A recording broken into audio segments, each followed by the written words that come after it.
Right, so hello everyone. I haven't done a YouTube video in a really long time, so I've been going through my YouTube. I've noticed that I've still got a lot of my old subscribers, so thank you for still staying with me, and I've recently had some notifications about new subscribers, so thank you for joining. So basically in this video I'm going to introduce you to two new members of the family and explain to you where I've been and what's happening now. So anyone who's an old subscriber remember Toby. He's my toy poodle. This is Eddie. he's a mix. We don't really know what he is, but he's adopted from Spain. Oh, so that's one name. Come here, love. This, he's running away. Oh, what? I don't know what he thinks about the camera. It's never been filmed before. Eddie. Eddie. Eddie. Right, and this is Logan. He's also a mixed breed, and this is his dog bowl. He's also a mixed breed that we adopted from Spain. We actually got him first. He's 4. Eddie's 4. And Toby is now 10. So yes, that's the new members. Okay, so where I've been. As many of my old subscribers will know, I used to have a decent collection of a little reptile family. I had leopard geckos, corn snakes, a Mexican black king snake, ball pythons, bearded dragons, quite a few, that's rude, animals that I loved very, very much. As a lot of you all know, I adored them. There was everything. A lot of you will also know that I really wanted to move into my own house to have my own reptile room and, you know, have my own space, as when I was doing these YouTube videos I was still living with my mum and dad. Eddie, you look sad. You look sad. What are you doing? So anyway, one of those things happened. I moved out with my fiance to a flat in my hometown. And when we went to visit the flat, it was amazing. I mean, it was big and it had a huge garden, so it's perfect for Toby because we only had Toby at that point. But the woman who lived there had a lot of stuff. She had massive pieces of art, huge pictures everywhere, huge cupboards and bookshelves. So you couldn't see much of the room, but you could appreciate the size of the house, of the flat. It was a downstairs flat.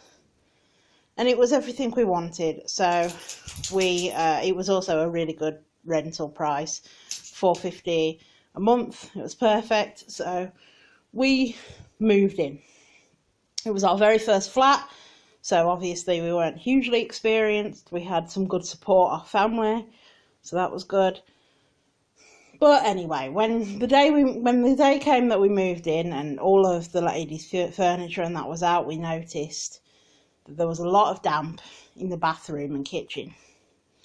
We cleaned it up. We got some things that you can put in the room that sucks moisture from out the air and collects it and you throw it out.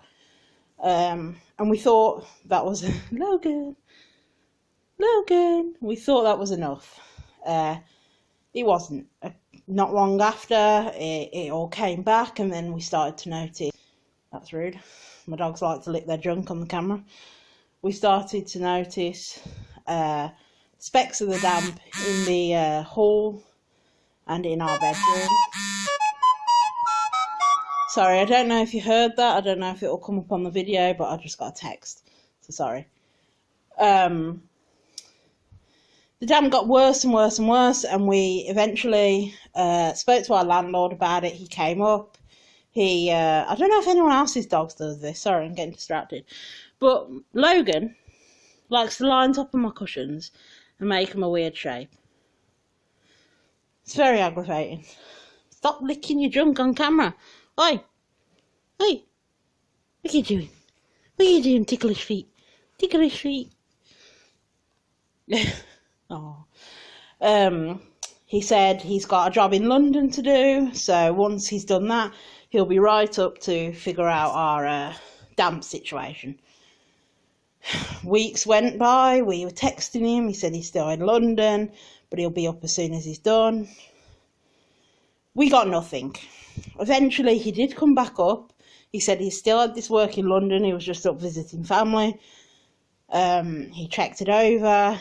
He said, just keep cleaning it, so we did, on hot days, or days where it weren't raining. Being in Britain, that weren't very many. We had the windows open, left plenty of ventilation going through the house. Cut a long story short, he didn't do anything.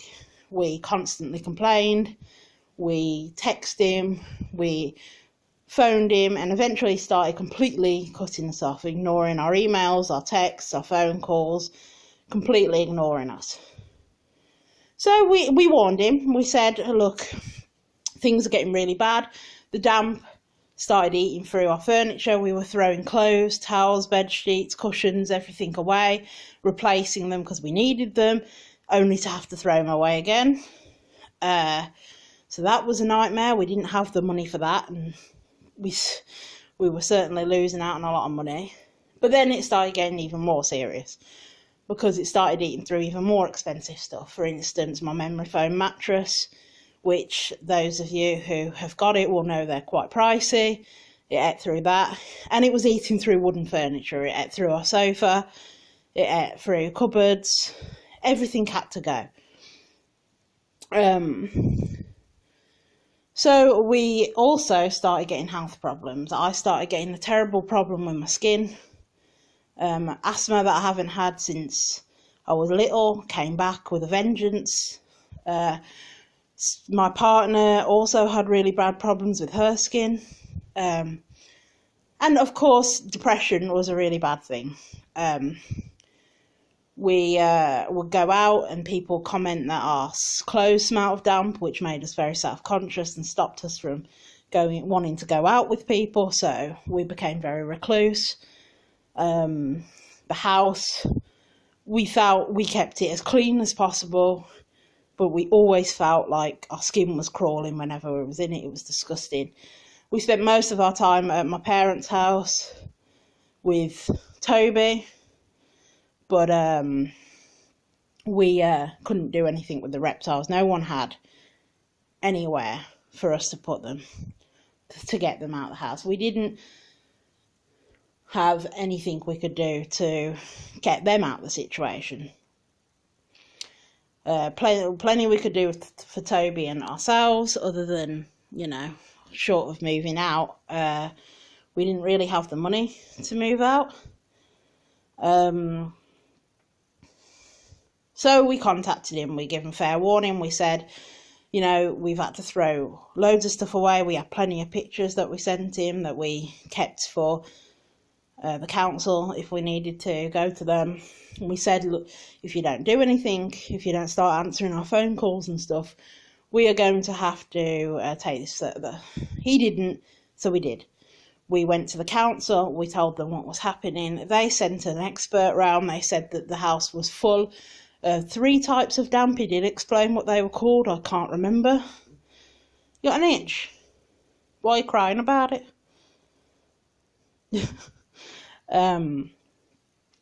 So they told us we couldn't live there, that it was unsuitable for habitation, that it was terrible. We had to move out. They contacted our landlord. Funnily enough, he was capable of answering their phone calls and stuff. And we got a notice. We had been looking for a new place way before then. We were selling things like games, TVs, Xboxes, anything that was a leisure item we were trying to sell to get enough money to move out as quickly as possible, because we wanted to get Toby and the reptile family out of that house, and ourselves, obviously. We were getting ill. It was a nightmare. We were getting nowhere. The depression had got so bad with Sarah that she couldn't work. My health, as some of you all know, was not great, has never been great. I was born with a few problems. I was looking for work, but I was really struggling. And we had Toby and the reptiles, which all contributed to us struggling to find a house or a flat that we could move into. Now, the council were less than helpful. They, didn't give us any information, just let things just happen and spiral. We were constantly at the doctors due to the health problems we were still getting, trying to sort out the depression that we were suffering very bad from. They asked us about our living situation. We told them, and they said that would definitely be a contributing factor, if not the complete reason, for all of our health problems. And we couldn't find anywhere. But then things started getting worse. We noticed that the damp was getting on the vivariums that our snakes and leopard geckos were living in. And that was the last straw for me. It was the hardest decision I have ever had to make, but we decided that it was cruel to keep these animals there when we didn't want to be there, when we couldn't find a way of getting out as soon as possible. So we tried our best to we replaced them, we put the snakes in rub boxes instead of vivariums, we did everything we could. We did the same with the leopard geckos, but it was becoming extremely unhealthy for them, and we were terrified of health problems getting to the animals. So we decided to try and find them some good homes that they could live full lives without any danger of getting ill. So, cut a long story short, we did. We found great homes for all of our animals, but it was a heck of an emotional toll on us. Molly the corn snake, Frankie the royal python, and Ziggy the leopard gecko were particularly difficult for me to rehome. Molly was my first ever reptile. She meant the world to me, and she was beautiful. Ziggy was a rescue leopard gecko, also meant the world to me. She was my first ever lizard. And as many of you will know, I have an obsession with ball or royal pythons, and Frankie was my first royal python. So, I mean, and he was so tame and loving and loved to come out, and it destroyed me to get rid of them, to rehome them. But they all went to good families. I get updates on the royals. All three of them went to the same place. I haven't heard from sorry, my finger just went over the camera. I haven't heard from the other ones, but I know that they have gone to a good home. Talalaya, Ziggy and Cooper, who were the two breeding pair of normal leopard geckos, I hear about them, but other than that, I don't hear much from anyone else.